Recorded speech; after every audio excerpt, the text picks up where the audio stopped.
Ako isang estudyante sa Lasal dahil siya rin po ay natuturo sa De La Salle University. Anyway, before I start, gusto ko munang bumati kay Honorable Maria Rosario Charo C. Alvarado Mendoza, the Municipal Mayor of the Municipality of Hagonoy, Bulacan. Welcome po to Manila. Councilor Joel Jojo Simpauco from the Municipality of Macabebe, Pampanga. Ang layo po ng dinayo nyo, but welcome to Manila. Deputy Executive Director Alvin Alcid, the National Historical Commission of the Philippines from here. Director Mayra Lopez.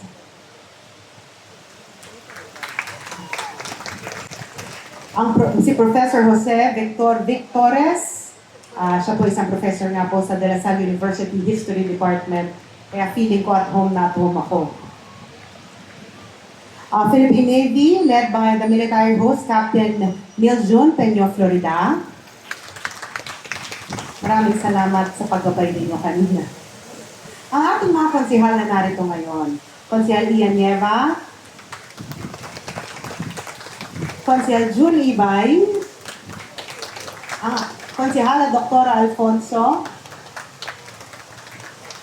Konsihal Pardo. Sila po ang mga konsihal natin mula sa 1 distrito at ang mga konsihal naman natin mula sa distrito 3, si Konsihala Fugoso, Konsihal Alibarbar. So far yan lang po ang konsihal nandito dahil sa totoo lang po may session pa po kami at iniwan ko siya para mapunta dito ngayon. Ang ating mga department heads na narito ngayon, ang mga barangay chairman na nandito sa aking harapan na magaganda masyado ang mga kasuotan ngayon at hindi ako sanay dahil sanay tayong naka-rubber shoes lamang. Ang mga school principals na narito ngayon, na alam kong kilig na kilig dahil kakakuha nyo lang ng inyong mga laptop at television kahapon. Mr. Ron Cruz, the representative of Congressman Ernix Janicio. District Director Arnold Santiago. There you go. Reverend Father Jeremy Monrid from the Shrine of Santo Niño, Tondo. Ustad Ismael Carusan Ameril o Lama. Salamalaikum po sa inyo. And of course, ang gumawa po para maging posible ito, ang ating napakagaling na direktora, si Direktora Amanda Bagacini.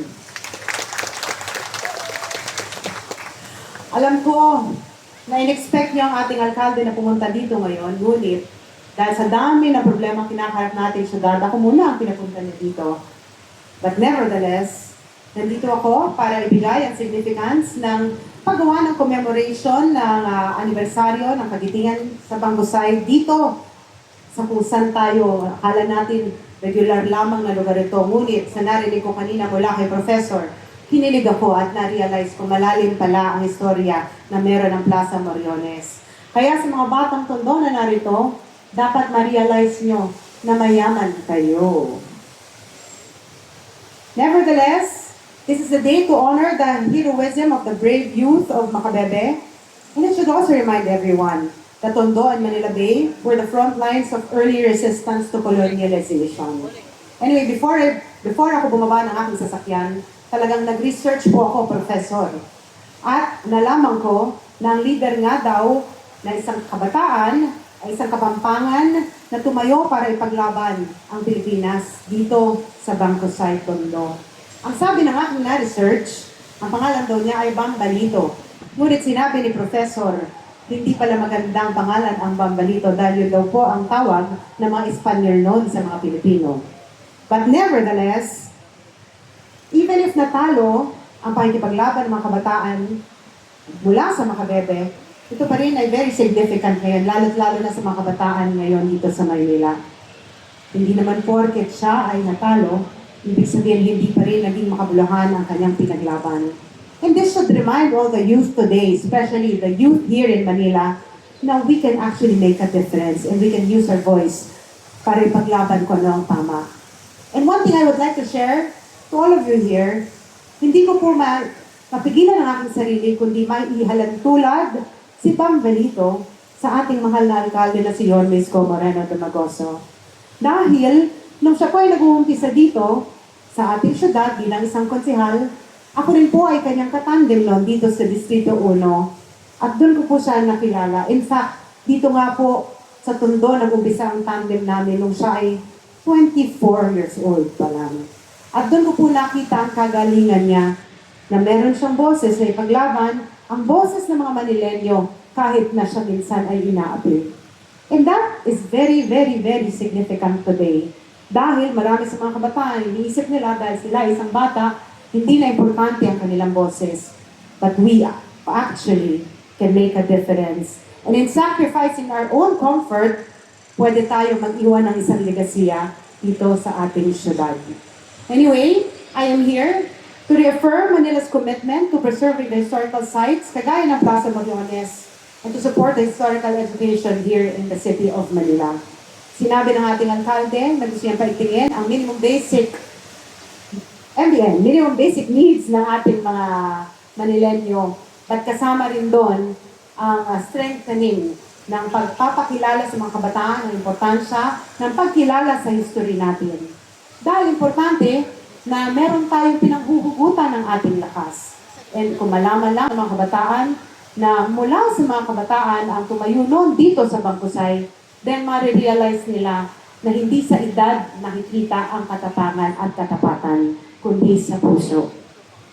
Anyway, I urge the Manileños, especially the youth, to remember that your voice matters. And I also would like to invite everyone to always visit the marker para maging inspirasyon natin yon. Pero babalikan ko lang po ang sinabi ni Professor kanina dahil may na-realize po ako doon. Sabi niya, kaya hindi nanalo o natalo ang mga kabataan sa Macabebe dahil hindi sila nagsama-sama, hindi sila nagtulong-tulong. Pero kung ikaw ay isang batang Manilenyo, alam ninyo ang palaging sinasabi ng ating alkalde na kahit ano pa man ang problema ang kaharapin natin, basta tayo sama-sama, tulong-tulong, we will all be able to make Manila great again. Maraming salamat po sa inyo lahat. And again, happy 455th anniversary ng Kagitingan dito po sa Bangkusay. Manila, God first. Maraming salamat po. Maraming salamat po sa ating minamahal na pangalawang pulong lungsod, Vice Mayor Chi Atienza, sa inyo po mainit na pagsuporta sa anibersaryo ng Kagitingan dito po sa Bangkusay. At sa pagkakataong ito mga kasama, ating pong inaaniyahan ang ating minamahal na Vice Mayor Chi. Kasama po ang ilan sa ating mga panauhin upang magkaroon po ng photo opportunity sa harapan. Inaaniyahan po ang ating mga offerers na samahan po si Vice Mayor dito po sa harapan para po sa isang photo opportunity.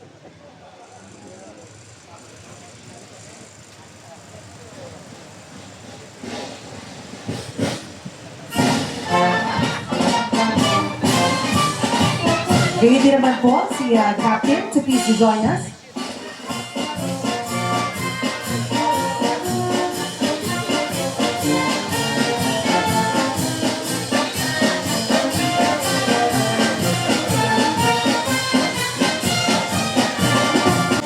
Maraming salamat po muli sa lahat na nag-iisa sa ating pong anibersaryo ng Kagitingan dito po sa Bangkusay. Ngayon naman po inaaniyahan po natin ang mga konsehal na narito ngayon upang tumungo sa entablado para sa isang photo opportunity.